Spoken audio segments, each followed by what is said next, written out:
Assembly ఎన్నికల వేళ వైసీపీలో కీలక పరిణామాలు చోటు చేసుకుంటున్నాయి. రెండు బలమైన జిల్లాల్లో కీలక నేతలకు వైసీపీ పెద్దలకు దూరం వచ్చినట్టుగా ప్రచారం అయితే జరుగుతోంది. మొన్నటి వరకు ఉమ్మడి గుంటూరు జిల్లాలోని రేపల్లి సీటు విషయంలో హాట్ చర్చ సాగింది. రాజ్యసభ సభ్యుడిగా ఉన్న మోపిదేవి వెంకటరమణను కాదని ఇక్కడ వైసీపీ పగ్గాలు ఈ ఊరి గణేష్ అప్పగించారు. ఈ మార్పు మోపిదేవికి రుచించలేదు. అన్యమనస్కంగానే పార్టీ నిర్ణయానికి కట్టుబడి ఉంటానని చెప్పుకొచ్చారు ఎంపీ. అయితే అసంతృప్తి నుంచి మోపిదేవి బయట పడలేదని తెలుస్తోంది.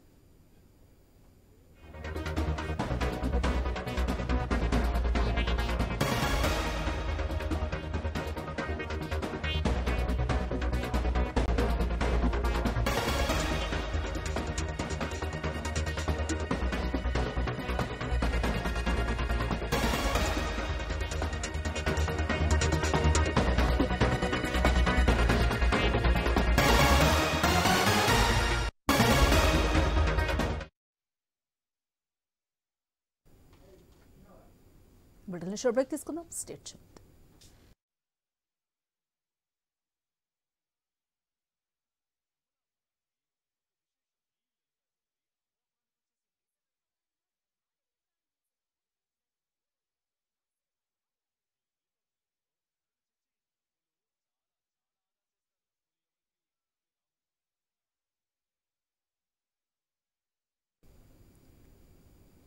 మోపిదేవి వెంకటరమణ సీఎం జగన్ కు చాలా సన్నిహితం. గతంలో జగన్ తో పాటు జైలుకెళ్లారు. 2019 ఎన్నికల్లో వైసీపీ గాలి బలంగా వీచిన రేపల్లలో మోపిదేవి ఓడిపోయారు. కానీ పాత పరిచయాలను దృష్టిలో పెట్టుకుని ఎమ్మెల్సీని చేసి మరీ మంత్రివర్గంలోకి తీసుకున్నారు జగన్. కానీ మండలి రద్దు పేరుతో రాజ్యసభకు పంపించి కేబినెట్ నుంచి తప్పించారు. తన వాళ్ళు అనుకున్న వారిని జగన్ ఏ విధంగా పదవులు ఇచ్చి అందలం ఎక్కిస్తారో అనే చర్చ జరిగింది. కానీ రోజులన్నీ ఒకేలా ఉండనట్టు మారిపోయాయి. ఇప్పుడు సొంత నియోజకవర్గం రేపల్లలో మోపిదేవి సీటు కిందకు నీళ్లొచ్చాయి. దీంతో ఇప్పుడు మోపిదేవి వెంకటరమణ ఈ సంకటాన్ని ఎలా అధిగమిస్తారనే చర్చ జరుగుతోంది.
ఉమ్మడి గుంటూరు గురించి చర్చ జరుగుతూ ఉండగానే ఇప్పుడు నెల్లూరు రచ్చ వైసీపీలో అలజడి రేపుతోంది. రాజ్యసభ సభ్యుడు వేమిరెడ్డి ప్రభాకర్ రెడ్డి మౌనం అనేక సందేహాలకు ఆస్కారంగా వస్తోంది. సీఎం జగన్ కు పార్టీలో ఇష్టమైన నాయకులు నలుగురని చెప్తారు. ఆ నలుగురిలో ఒకరు సజ్జల రామకృష్ణారెడ్డి, వైవి సుబ్బారెడ్డి, విజయసాయిరెడ్డి, వేమిరెడ్డి ప్రభాకర్ రెడ్డి. అలాంటి వేమిరెడ్డికి వైసీపీలో ఎదురుగాలి వీస్తున్నట్టుగా సమాచారం.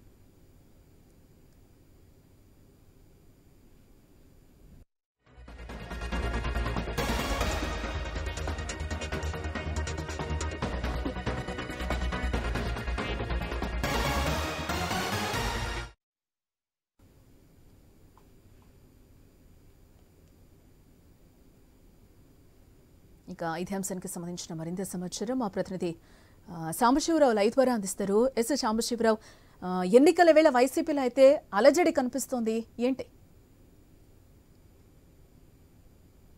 ముఖ్యంగా వైసీపీ నాయకులకు సంబంధించి ఎప్పుడైతే ఈ సిట్టింగ్ ఎమ్మెల్యేలు మార్చారో అప్పటి నుంచి కూడా ఒక తీవ్ర గందరగోళ పరిస్థితి ఏర్పడిందని చెప్పుకోవాలి.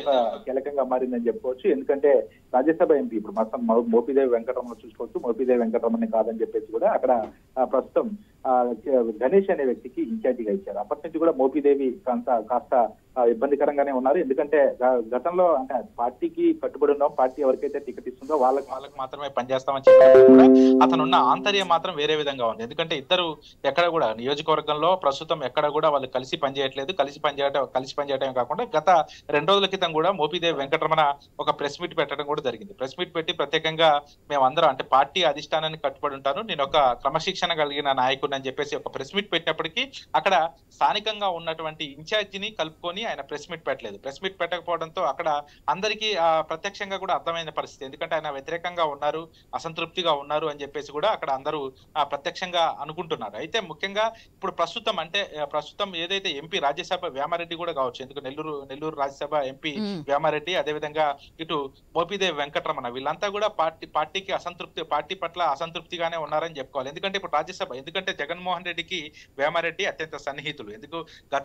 ఇప్పుడు జగన్మోహన్ రెడ్డికి సీఎం జగన్మోహన్ రెడ్డికి 4 పిల్లర్లుగా ఉన్నారు. ఆ పిల్లర్లో వేమారెడ్డి ఒకరు, విజయసాయి రెడ్డి, అదేవిధంగా సజ్జల రామకృష్ణారెడ్డి, వైవి సుబ్బారెడ్డి వీళ్ళంతా కూడా 4 పిల్లర్గా ప్రస్తుతం సీఎం జగన్మోహన్ రెడ్డికి ఉన్నది. అట్లాంటిది వేమారెడ్డి గత కొద్ది కాలంగా కూడా అతను సైలెంట్ అయిపోయినటువంటి పరిస్థితి ఉంది. ఎక్కడ కూడా పార్టీ ప్రసంగాలు కానీ అదేవిధంగా ఇతర అంశాల్లో కానీ పాల్గొనడం లేదు. దానికి తోడుగా అతను ఎక్కడ సైలెంట్ గా ఉంటున్నారని చెప్పేసి ఎప్పటి నుంచో వాదనలు ఉన్నాయి. అయితే ప్రస్తుతం ఆ నెల్లూరులో ఉన్నటువంటి పరిస్థితుల రీత్యా ఆ వేమారెడ్డి కామ్ గా ఉంటున్నారని చెప్పేసి అనుకుంటున్నారు. అదే తరహాలో మోపిదేవి వెంకటరమణ ప్రస్తుతం 2 రోజుల క్రితం కూడా మోపిదేవి వెంకటరమణ సంబంధించినటువంటి ఒక గౌడ సామాజిక వర్గానికి సంబంధించినటువంటి నేత కూడా ప్రెస్ మీట్ పెట్టి ఈ మోపిదేవికి కాదన్నప్పుడు నేను కూడా కొద్ది రోజుల నుంచి పార్టీ కోసం పనిచేస్తున్నాను, నాకు టికెట్ ఇవ్వాలని చెప్పేసి కూడా ఇంకొకరిని రంగంలోకి దింపి అక్కడ ఆ పార్టీలో పూర్తిగా కూడా రేపల్లి నియోజకవర్గంలో గందరగోళ పరిస్థితి నెట్టేలా చేశారు. అయితే మోపిదేవి వెంకటరమణకి 2 సార్లు వైసీపీ అధిష్టానం 2 సార్లు అవకాశం ఇచ్చారు. ఒకసారి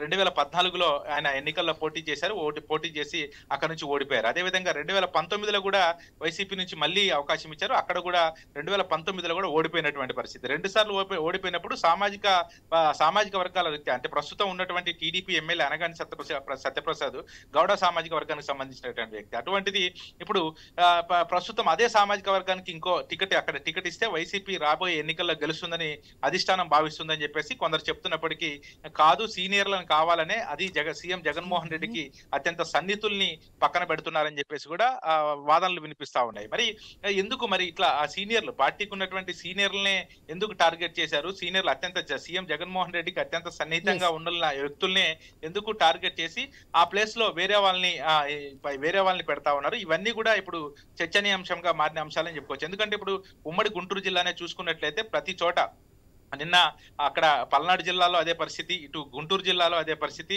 అదేవిధంగా మళ్ళీ బాపట్ల జిల్లాలో అదే పరిస్థితి. 3 జిల్లాల్లో కూడా కాస్త గందరగోళ పరిస్థితి ఏర్పడింది అనుకోవచ్చు. ప్రస్తుతం గుంటూరు జిల్లాలో 17 నియోజకవర్గాలు ఉంటే అందులో 7 నియోజకవర్గాల వరకు సీనియర్ నాయకులు ఉన్నారు. ఆ సీనియర్ పార్టీతో ఎంతో సత్సంబంధాలు ఉన్న వాళ్ళు ఉన్నారు. పార్టీకి సీఎం జగన్మోహన్ రెడ్డికి అత్యంత సన్నిహితులుగా ఉన్నవారు కూడా ఉన్నారు.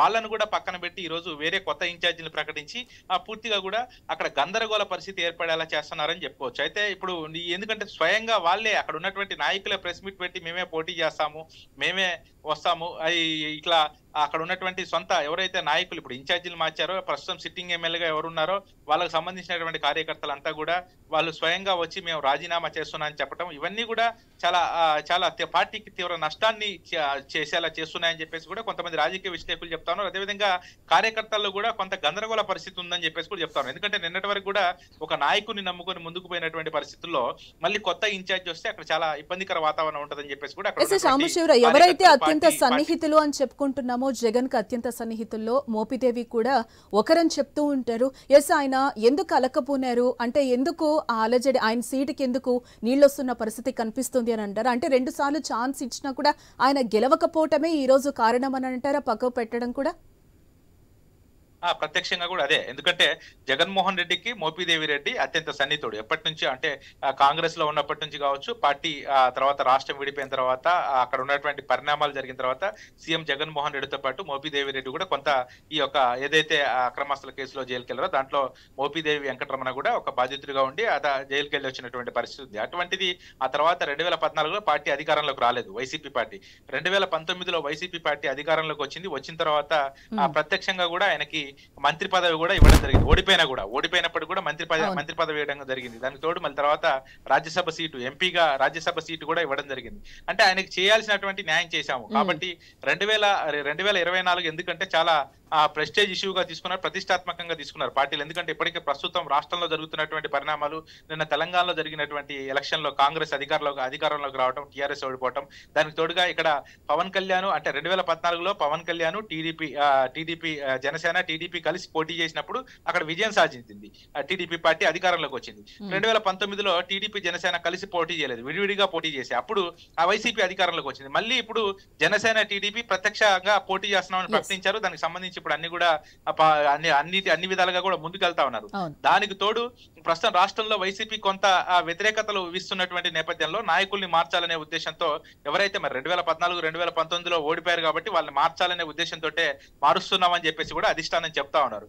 మరి ఈ తరహాలో మరి మోపీదేవికి టికెట్ అక్కడ ఇవ్వట్లేదని కూడా చెప్తా ఉన్నారు. సామాజిక వర్గాలను బేస్ చేసుకొని టికెట్ ఇస్తున్నాం అని చెప్పేసి కూడా సజ్జల రామకృష్ణారెడ్డి ఎప్పుడైతే ఇన్ఛార్జీలు ప్రకటించారో అప్పుడు చెప్పడం జరిగింది. సామాజిక వర్గాల్ని బేస్ చేసుకొని టికెట్ ఇస్తున్నాము, అక్కడ సామాజిక వర్గాలకి సంబంధించిన నాయకుల్ని ముందుకు తీసుకెళ్తా ఉన్నాము, దీనికి అందరూ అర్థం చేసుకోవాలి, పార్టీ అధిష్టానం అందరితో మాట్లాడుతుంది అని చెప్తుంది. మరి చెప్పినప్పటికీ మరి ఇప్పుడు సీనియర్ నాయకులు అంటే నియోజకవర్గాల్లో ఎమ్మెల్యేలుగా పనిచేశారు, నియోజకవర్గ కార్యకర్తలతో సత్సంబంధాలు ఉన్నటువంటి నేపథ్యంలో అక్కడ ఇన్ఛార్జిగా మార్చి వేరే కొత్త వారికి ఇచ్చినప్పుడు కొంత వాళ్ళకి ఇబ్బందికరంగా ఉంటుంది. అక్కడ కార్యకర్తల నుంచి అదే విధంగా లోకల్లో కూడా వాళ్ళకి చాలా ప్రాబ్లమ్స్ ఫేస్ చేయాల్సి వస్తుంది. అంటే వాటిని ఉద్దేశించుకొని వాళ్ళు పార్టీలో ఉండాలా వద్దా అనే అంశాలు కూడా ఉంటాయి. కాకపోతే అక్కడ ఇన్ఛార్జీలకు ఒక పక్క మేము పార్టీకి కట్టుబడి ఉన్నాము, పార్టీ ఏ నిర్ణయం తీసుకుంటే ఆ నిర్ణయానికి ముందుకెళ్తాము, ఎవరైతే ఇన్ఛార్జిని ప్రకటించారో ఆ ఇన్ఛార్జిని వాళ్ళకి మేము సపోర్ట్ చేస్తాము అని చెప్తున్నప్పటికీ, కానీ అంతర్మదనంగా బయటికి చెప్తున్నప్పుడు కానీ వాళ్ళ మనసులో మాత్రం అటువంటి సంకేతాలు ఉన్నట్లేం కనపడట్లేదు. ఎందుకంటే వాళ్ళు ఎక్కడ కూడా మనం ప్రత్యక్షంగా ఎప్పుడైతే ఇన్ఛార్జీని ప్రకటించారో అప్పటి నుంచి కూడా మనం ప్రత్యక్షంగా చూస్తున్నాం, అక్కడ ఎవరిని కూడా కొత్తగా ఉన్నటువంటి ఇన్ఛార్జీని కలుపుకొని వీళ్ళు వెళ్ళడం లేదు. వెళ్లకుండానే వాళ్ళు సొంతంగా నిర్ణయాలు తీసుకుంటున్నారు, సొంతంగా ప్రెస్ మీట్ పెడుతున్నారు, అక్కడ ఎక్కడ జరిగే పరిణామాలను ఎక్కడ కూడా ఖండించట్లేదు. అదేవిధంగా ఎవరన్నా బాధతో అంటే వాళ్ళ నాయకుడికి సీట్ ఇవ్వలేదు, అక్కడ ఇన్ఛార్జి పదవి తీసేశారు కాబట్టి రాజీనామాలు చేసినా కానీ కామన్ గా రాజీనామా చేస్తారు. ఎందుకంటే అంటే అధికారమే లక్ష్యంగా కూడా జగన్ ప్రతి నేతకు కూడా ఫస్ట్ నుంచి వివరిస్తున్న పరిస్థితి కనిపిస్తుంది. సెకండ్ టైం కూడా అధికారంలోకి రావాలి, ఇదే నేపథ్యంలో మీరు ప్రజల్లో తిరగాలి, గడప గడపకు కూడా వెళ్లి నేతలు వర్క్ చేయాలని కూడా చెప్తున్న పరిస్థితి. ఫస్ట్ నుంచి కూడా ఆయన ఒక రకంగా వాళ్ళని సపోర్ట్ చేస్తున్న పరిస్థితి కూడా మనం చూస్తూనే ఉన్నాం. ఇదే నేపథ్యంలో అంటే అధికారంలోకి రావాలనే జగన్ ఒక పక్కన ప్లాన్ చేస్తున్నారు. దీంట్లో భాగంగానే వైనాట్ 175 అని కూడా ఆయన ముందుకు వెళ్తున్న నేపథ్యంలోనే ఇవన్నీ మార్పులని మనం చూడొచ్చంటారా?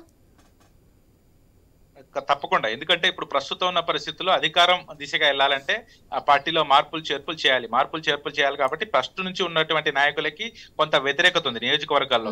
అదే విధంగా కొన్ని నియోజకవర్గాల్లో గెలవని నేతలకు కూడా వైసీపీ అధిష్టానం ప్రాధాన్యత ఇచ్చింది. అటువంటి నేపథ్యంలో ఇప్పుడు 175 గెలవాలి, పార్టీ అధికారంలోకి రావాలి. ఎందుకంటే పార్టీ అధికారంలోకి రాకపోతే పరిణామాలు అంటే పార్టీ దెబ్బతింటుంది కాబట్టి ఖచ్చితంగా అధికారంలోకి వచ్చే దిశగా వెళ్ళాలి అనే నేపంతో ప్రస్తుతం సీఎం వైఎస్ జగన్మోహన్ రెడ్డి నిర్ణయాలు తీసుకున్నట్లుగా తెలుస్తుంది. అయితే ఇప్పుడు ఇన్ఛార్జీల మార్పు అంటే ఇప్పుడు 11 తోటే ఆగిపోయే పరిస్థితి కనపడట్లేదు. ఎందుకంటే ఆయనకు అత్యంత సన్నిహితులు కూడా ఆయనకు దూరంగా ఉంటున్నారు. ఎందుకంటే ప్రస్తుతం పరిణామాలన్నీ అంతర్గతంగా మాట్లాడుకున్నారు, అవన్నీ ఇంకా బయటికి రాలేదు. ఎందుకంటే సీట్ల విషయంలో, సీట్ల మార్పు విషయంలో అన్ని కూడా వాళ్ళు మాట్లాడుకున్నటువంటి నేపథ్యంలో ఎప్పుడైతే ఈ విషయాలు తెలిసినప్పటి నుంచి కూడా సీనియర్ నాయకులంతా దూరంగా ఉన్నారు. కాకపోతే ఆళ్ల రామకృష్ణారెడ్డి, మన మంగళగిరి ఎమ్మెల్యే ఆళ్ల రామకృష్ణారెడ్డి మాత్రం ఈ ఇన్ఛార్జిని మారుస్తున్నారు, పార్టీలో ప్రాధాన్యత లేదు అని తెలిసిన మరుక్షణమే ఆయన రాజీనామా, పార్టీకి ఎమ్మెల్యే పదవికి రాజీనామా వెళ్ళిపోయినటువంటి పరిస్థితి. అంటే ప్రస్తుతం మిగతా వాళ్ళు కూడా అదే బాటలో వెళ్తారా లేదా అనేది మాత్రం కొద్ది రోజులు వేచి చూడాలి. ప్రస్తుతం అయితే మోపిదేవి వెంకటరమణ విషయంలో మాత్రం ఆయన అంతర్గతంగా ఎవరికి టికెట్ ఇస్తే వాళ్ళ కోసం సహకరిస్తాము అని చెప్తున్నప్పటికీ అక్కడ అటువంటి పరిస్థితులు ఉండట్లేదు అని చెప్తున్నారు. ఎందుకంటే మనకి ఐనూస్ తో ప్రస్తుతం రేపల్లె ఇన్ఛార్జి గణేష్ కూడా మనతో మాట్లాడడం జరిగింది. వాస్తవంగా ఇక్కడ సమస్యలు ఉన్నమాట వాస్తవం, మోపిదేవిని కలుపుకొని వెళ్తాము, ఇక్కడ కార్యకర్తలు కొంచెం దూరంగా ఉన్నారు, ఎవరు సహకరించట్లేదు. ఎందుకంటే ఇక్కడ పార్టీ ముఖ్యంగా, మనుషులు ముఖ్యం కాదు, పార్టీ ముఖ్యం, మా నాయకుడిని ముఖ్యమంత్రిని చేయడం ముఖ్యం, ఇక్కడ రేపల్లె సీటు గెలవటం ముఖ్యం కాబట్టి అందరం కలిసి కట్టుగా వెళ్ళాలి. కాకపోతే కొంచెం అంతర్గతంగా అయితే విభేదాలు ఉన్నమాట వాస్తవం. కొంతమంది సహకరించట్లేదు, మోపిదేవి వెంకటరమణ కూడా సహకరించట్లేదు అని ఆయన ఇండైరెక్ట్ గా చెప్పడం జరిగింది. ఇది కాకపోతే ఇది అధిష్టానం జోక్యం చేసుకొని త్వరగా దీనికి ఒక చెక్ పెట్టకపోతే మాత్రం ఫ్యూచర్ లో చాలా ఎందుకంటే ఎన్నికలు ఇంకో 2 నెలల్లో ఉంటాయి, ఫిబ్రవరిలో ఎన్నికలు. అంటే సాంబశివరావు, ఒకటి సీనియర్ నేతలు సైలెంట్ కావచ్చు, అలక కావచ్చు, పార్టీకి నష్టం చేకూరే అవకాశం ఉందంటారా, లాభం చేకూర్చే అవకాశం ఉందంటారా? అంటే ఇక్కడ 2 రకాలుగా చూడొచ్చు. ఎందుకంటే ఒకవేళ అదే నాయకుల్ని కనుక కొనసాగిస్తే అక్కడ ఉన్న పార్టీ వ్యతిరేకతగా పట్టి అక్కడ వాళ్ళకి ఓట్లు పడతాయా లేదా, లేకపోతే వాళ్ళు ఓడిపోతారు అనేది వాళ్ళకు ఉన్నటువంటి సమాచారం. ఎందుకంటే ఇప్పటికే ప్రతి నియోజకవర్గంలో ఐపాక్ టీం, అంటే స్పెషల్ గా ఐపాక్ టీం తో పాటు కొన్ని సర్వేలు చేస్తున్నటువంటి నేపథ్యంలో అక్కడ ఉన్న నాయకులకి సుమారుగా ఒక 70% గ్రాఫ్ పడిపోయినట్టుగా తెలుస్తుంది. ఎందుకంటే ఇంత ముందు వచ్చిన ఓట్లకి 30% ఓట్లు వస్తాయని చెప్పేసి కూడా ఆ సర్వే టీములు చెప్పినటువంటి నేపథ్యంలో ఖచ్చితంగా అక్కడ ఉన్నటువంటి సీనియర్ ని మార్చాలని చెప్పేసి వైఎస్ జగన్మోహన్ రెడ్డి ఈ నిర్ణయం తీసుకున్నట్లుగా తెలుస్తుంది. అయితే మరి ఒకవేళ అక్కడ మార్చి ఇప్పుడు ప్రస్తుతం ఎవరైతే ఇన్ఛార్జీలుగా ఉన్నారో, ఎవరైతే ఎమ్మెల్యేలుగా కొనసాగుతున్నారో వాళ్ళని మార్చి కొత్త వారికి అవకాశం ఇస్తే మరి పాత వాళ్ళు ఎంతవరకు సహకరిస్తారు? ఇది కూడా కాస్త, ఎందుకంటే ఇది కూడా ఇబ్బందికర వాతావరణం. కాకపోతే ఇన్ఛార్జీలు మార్చినప్పుడు అందరితో ఒక సమావేశం ఏర్పాటు చేసి ఈ ప్రస్తుత పరిస్థితులు, ప్రస్తుత సర్వేలన్నీ వివరించి గెలిపే దిశగా వెళ్ళాలి. కాబట్టి అందరూ మనకి పార్టీ అధికారంలోకి రావడం ముఖ్యం. పార్టీ అధికారంలోకి రాకపోతే చాలా ఇబ్బందులు పడతాం. కాబట్టి పార్టీ అధికారంలోకి రావాలంటే అందరు కలిసికట్టుగా పనిచేయాలి. అందరినీ ఎవరైతే కొత్త ఇన్ఛార్జ్ ఇస్తామో, ఎవరికైతే కొత్త ఎమ్మెల్యే టికెట్లకి ఇస్తామో వాళ్ళని గెలిపించాల్సిన బాధ్యత సీనియర్లపై ఉంటుందని చెప్పి వీళ్ళు ఒక బాధ్యతగా వాళ్ళని పిలిచి మాట్లాడి అందరినీ కలిసికట్టుగా వెళ్లే విధంగా చేయాలి. కానీ అటువంటి పరిస్థితి ఇప్పుడు ప్రస్తుతం కనపడట్లేదు. ఎందుకంటే సీనియర్లను బుజ్జగించే ప్రయత్నం కూడా చేయట్లేదని చెప్పేసి ఆరోపణలు ఉన్నాయి. మరి ఇది ఎంతవరకు దారితీస్తుంది ఇప్పుడు అంటే, ఎందుకంటే సీఎం జగన్మోహన్ రెడ్డికి అత్యంత సన్నిహితులే బయటికి వచ్చేసి వాళ్ళు ఎక్కడ కూడా మాట్లాడకుండా పార్టీ నుంచి బయటికి వెళ్లాలనే ఆలోచనలు చేస్తున్నటువంటి సమాచారం ఉన్నటువంటి నేపథ్యంలో మరి వాళ్ళని బుజ్జగించి పార్టీలో ఉండి కొత్తగా వచ్చినటువంటి ఇన్ఛార్జీలకు సహకరించే విధంగా ముందుకు తీసుకెళ్తారా, లేకపోతే మరి ఇదే తరహాలో మాత్రం ఎవరిని బుజ్జగించకుండా కొత్త ఇన్ఛార్జీలకు ఎవరైతే పాత వాళ్ళు ఉన్నారో వాళ్ళు సహకరించకపోతే మాత్రం తీవ్ర నష్టం అయితే వాటిల్లే అవకాశం అయితే కనబడతారు. ఎస్, అంటే సాంబశివరావు, ఇంకోటి సర్వేలు కూడా చేస్తున్నారని కూడా మీరు చెప్తున్న నేపథ్యంలో అంటే సర్వేస్ బట్టి కూడా అక్కడ నేతల్ని అంటే సిట్టింగ్లు మార్చే పనిలో ఏమైనా జగన్ ఉన్నారని అనుకోవచ్చు అంటారా? ఆల్రెడీ సిట్టింగ్స్ కూడా ఒక రకంగా భయపడుతున్న పరిస్థితి కనిపిస్తుంది ఏపీలో. మొత్తం ఇప్పుడు ఉన్నటువంటి 175 నియోజకవర్గాల్లో కనీసంగా ఒక 50 నుంచి 60 సీట్లు తప్పకుండా మార్చాల్సిన పరిస్థితి వస్తుంది. ఎందుకంటే మన తెలంగాణలో ప్రత్యక్షంగా చూసాం, కొంతమంది వాళ్ళ ఒంటొద్ది పోకడగా పోయినటువంటి ఎమ్మెల్యేలకు కూడా టికెట్ ఇస్తే వాళ్ళు ఇలా ఓడిపోయినటువంటి పరిస్థితి ప్రత్యక్షంగా చూసాం. అటువంటి పరిస్థితి ఇక్కడ ఏపీలో ఉండకూడదు అంటే ఎవరైతే 50 మంది నుంచి ఒక 60 మంది ఎమ్మెల్యేలకు ఎవరికైతే వ్యతిరేకత ఉందో ఆ వ్యతిరేకత ఉన్నటువంటి ఎమ్మెల్యేని మార్చాలని చెప్పేసి ఇప్పటికే సర్వే టీములు చెప్పినటువంటి నేపథ్యంలో వాటిని ప్రక్షాళన చేసుకుంటూనే వెళ్తున్నటువంటి పరిస్థితి.